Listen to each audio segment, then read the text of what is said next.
जेवणाच्या ताटामध्ये नेहमी आपल्याला चटपटीत आंबट तिखट असं खाऊ वाटतं. तर त्यासाठी बघा इथं मी मिरच्या घेतलेल्या आहेत. हिरव्या मिरच्या पाव किलो घेतलेल्या आहेत आणि अशा पद्धतीने कट केले. सोबतच 2 लिंबू घ्यायचे आहेत आणि त्याचे 8 भाग करायचे आहेत.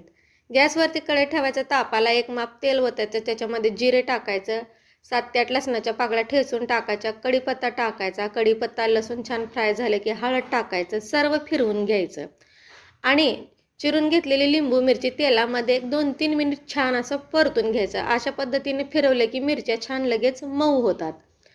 आणि बघा इथं चवीनुसार मीठ टाकायचं, थोडंसं पाणी टाकायचं, शेंगदाण्याचं कूट टाकायचं बारीक केलेलं, 2-3 चमचे शेंगदाण्याचं कूट टाका, त्याने अशी छान अशी चव येते.